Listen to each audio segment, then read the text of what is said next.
It all began innocently enough. Emily's best friend, Natalie, was getting married, so they planned a bachelorette trip to Miami.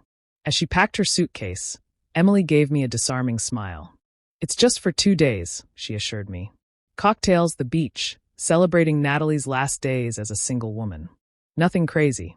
I laughed, kissed her goodbye, and didn't think much of it. After all, we trusted each other. At least, I thought we did. When Emily returned, something was off. At first, I couldn't quite place it. She was quieter, distracted, as if her mind was somewhere else.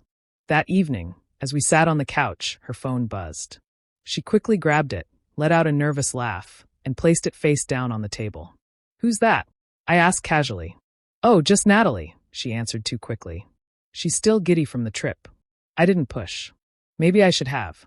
Instead, I told myself I was imagining things. But over the next few weeks, Emily didn't return to normal. She was distant, jumpy, and distracted. She stayed up late, scrolling on her phone for hours. She avoided intimacy, brushing off my advances with tired excuses.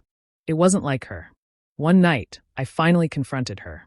"Emily," I said, standing in the doorway of our bedroom. "What's going on? You've been acting weird since Miami." She looked up from her phone, surprised. "What? Nothing's going on. Why would you think that?" I sighed, sitting on the edge of the bed. "I don't know. You're just not yourself. Did something happen on the trip?"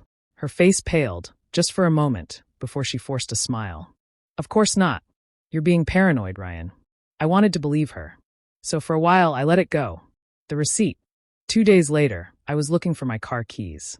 I checked everywhere, the counter, the drawer, by the door. Then I remembered Emily had borrowed my car that morning.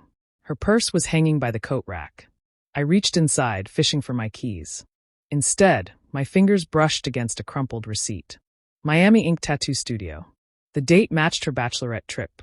Emily didn't have a tattoo. At least, not when she came home. I held up the receipt when she returned. "Can you explain this?" Her eyes widened as she stammered. "Oh, Natalie dared me to get a tiny one. It's nothing, really." "Where?" I asked, skeptical. She hesitated, then pulled down her waistband slightly, revealing a tiny heart inked near her hip. It seemed innocent enough, until I looked closer. Inside the heart was a letter, an R carefully etched in the center. My stomach dropped. "Emily," I said, my voice tight. "What is this?" Her face flushed as she shifted uncomfortably, forcing a nervous smile. I had the artist put an R inside the heart for you," she said lightly. "I thought it would be a cute gesture. For Ryan." The words barely registered. My chest tightened. Something about this felt wrong. The next day, I called Natalie. "Hey, quick question," I said, keeping my tone light. "Emily got a tattoo in Miami?" There was a pause. "Oh, yeah," Natalie replied awkwardly. "It was a crazy night. She was pretty inebriated. You know how it is." Except I did know how it was. Emily wasn't a heavy drinker. She wasn't the type to get a tattoo on a whim. The message. That night, as Emily showered, I sat on the couch, trying to shake the unease growing inside me. Then her phone buzzed. A message from Megan. "I want to see you again." My blood ran cold. I stared at it, my mind racing. Megan? Who was Megan? Before I could think better of it, I unlocked Emily's phone. She had changed her passcode. Since Miami. It took me 2 guesses. I opened the conversation. It contained only one message, the one I had just seen. No past texts, no replies. It felt incomplete. My suspicion deepened.